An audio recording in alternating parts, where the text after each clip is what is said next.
biggest na project ninyo, like itong market in Lingayen, ano na ho ang status? Tuloy-tuloy ang pag-construct natin doon sa second floor. Approve na ng Sangguniang Bayan yan saka na-delay lang kahit na in-approve na ng Land Bank dahil doon sa sinampang kaso sa akin sa Ombudsman. Dismiss na rin since May, pero natanggap namin siguro after May na yon. So, na-delay pati yung pag-construct natin sa slaughterhouse at saka cemetery ng munisipyo dahil puno na yun. Bale, tuloy-tuloy na rin dahil naantala lang sa... anyway, dismiss na rin yung ombudsman. At ang second floor kasi,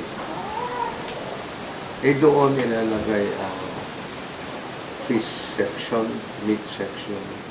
At sa baba, pag pinaayos na rin natin yan, magiging food court, katulad ng market sa Metro Manila. Ang nag-petition kasi hindi pa nila naintindihan ang purpose ng municipal government. Pagkabutihan sa lahat yun, especially sila, magiging linis, maganda, at saka kanais-nais na puntahan. Later on, magkakaroon ng escalator yun. Pero pa yung hagdanan na hindi naman tataasan, may landing yun, hindi mahirapan. Yan ang pinipetition nila pero I understand na doon sa record ni treasurer natin, most of them yung pumirma ay mga ambulant vendors. Yung iba, may malaki pa ang risk nila. Sana maintindihan nila yun.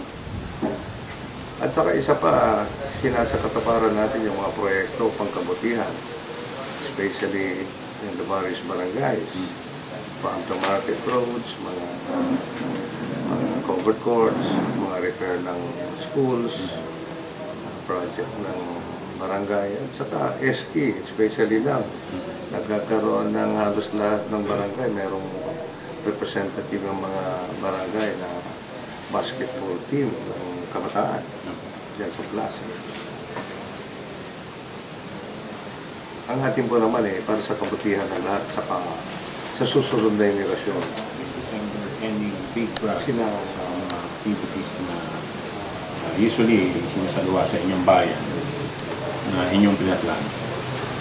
Dyan sa mismong plaza, nalagyan natin ng talagang maliwanag na ilaw para sa any kind of activities, especially now that ongoing basketball tournament. And then, meron yung covered court na open, covered, parang covered place doon sa gilid.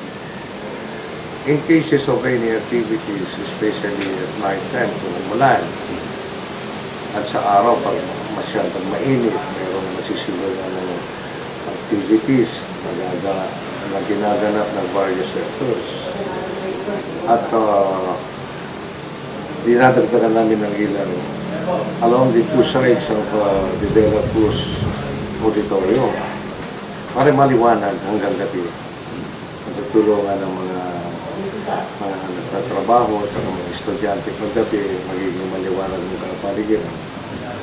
And then we have been preparing the activities para sa fiesta at saka Christmas activity. Lahat ng sectors nabibigyan natin ng masayang gabi, lahat ng nights, mula kabataan hanggang sa senior citizen, and all sectors. At naging pumasa ang po natin yung I Love Pangasinan,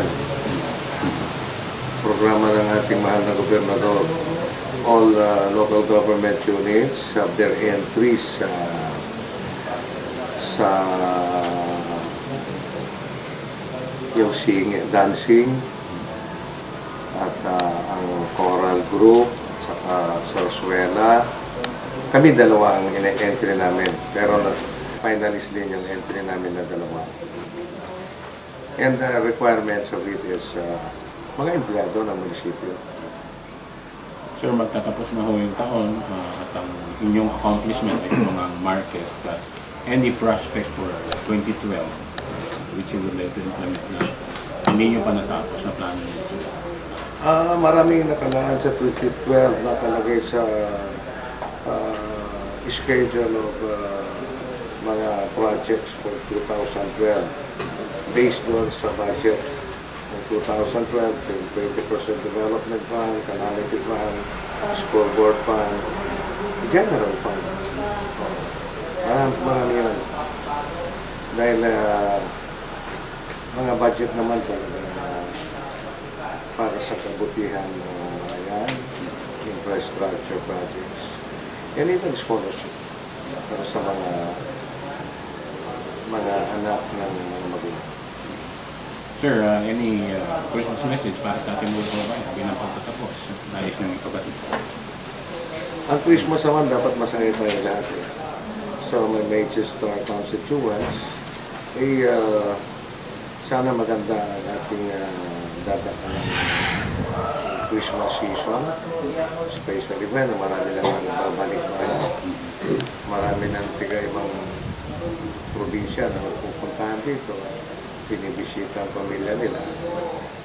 At masagana sana ang Christmas ng bawat isa. Thank you.